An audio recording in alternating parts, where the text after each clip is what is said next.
ইমান Alam ৫,০০০ mile দূর থেকে ফুটবলের টানে ইংল্যান্ড থেকে নিজের শিকড়ে ফিরেছেন এই প্রবাসী ফুটবলার। খেলেন উইঙ্গার পজিশনে। তার বলের নিয়ন্ত্রণের পারদর্শিতায় মুগ্ধ হবেন যে কেউ। নিজের আইডল নেইমারের মতো ড্রিবলিং আয়ত্ত করেছেন ইংল্যান্ডের সপ্তম ডিভিশনের এই অ্যাটাকিং মিডফিল্ডার, যা কাজে লাগাতে চান লাল সবুজ জার্সি গায়ে জড়িয়ে।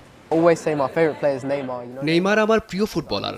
আমি তাকে দেখে অনেক স্কিল আয়ত্ত করেছি, সেগুলো আমি ফুটবলে দেখানোর চেষ্টা করি। বাংলাদেশে সুযোগ পেলে সমর্থকরাও দেখতে পারবে। যে কোনো লেভেলের ফুটবল হোক, আমি আমার স্কিল কাজে লাগানোর চেষ্টা করি।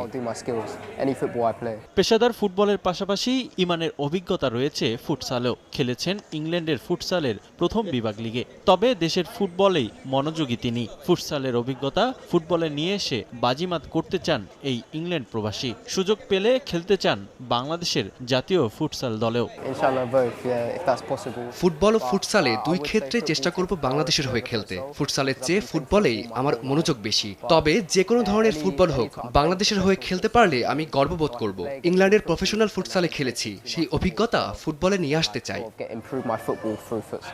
বাংলাদেশের ফুটবল উন্মাদনার রূপকার হামজা চৌধুরী। ইংল্যান্ডে থাকার সুবাদে জাতীয় দলের তারকার সঙ্গে কথা বলার সৌভাগ্য হয়েছে ইমানের। ইংল্যান্ডের এক টুর্নামেন্টে হামজার সঙ্গে আমার দেখা হয়েছিল। তাকে আমি কিছু প্রশ্ন করেছিলাম। তাকে আমি বলেছিলাম একদিন তার সঙ্গে আমি খেলতে চাই। বয়সভিত্তিক দল কিংবা জাতীয় দল, বাংলাদেশের হয়ে খেলতে হাল ছাড়তে চান না ইমান আলম। একে একে বাংলাদেশি পাসপোর্ট হাতে পেয়ে যাচ্ছেন প্রবাসী ফুটবলাররা। বাংলার নেইমার তকমা পাওয়া সবার প্রিয় ইমান আলমের এখন আর কোনো বাধা নেই লাল সবুজের জার্সিতে খেলতে। শুধুই কি ইমান আলম, একই সাথে পাসপোর্ট হয়ে গেছে ইফাজ আবেদেরও। শুধুই এ দুজনই নয়, কদিন আগে ট্রায়াল দিয়ে যাওয়া ইজাজ রহমানও এখন পুরোপুরি বাংলাদেশি। এই তিনজনকে এখন বাফুফে ডাকলেই তারা চলে আসতে পারবে লাল সবুজের জার্সি গায়ে চাপিয়ে মাঠে নামতে। কদিন আগে বাফুফের সহসভাপতি ফাহাদ করিম বলেছিলেন, বাংলাদেশের হয়ে যদি কেউ খেলতে চায় তাদেরকে নিজ দায়িত্বে অন্তত পাসপোর্টটা করে রাখা উচিত। জানিয়ে আলোচনা হয়েছিল, অনেক সমালোচনা সহ্য করতে হয়েছিল ফাহাদ করিমকে। কিন্তু এখন মনে হচ্ছে মিস্টার ফাহাদের কথাটাকে বেশ সিরিয়াসলি নিয়েছিলেন প্রবাসী ফুটবলাররা। এই পাসপোর্ট ইস্যুতে বাংলাদেশের ক্ষতিটা যে একেবারে কম হয়নি, সেটা চোখ বন্ধ করে বলে দেয়া যায়। 4 জন প্রবাসী ফুটবলার ইমান আলম, বিটশক চাকমা, জায়ান আহমেদ আর ক্যাসপার হকের নাম চলে এসেছিল সবার আগে।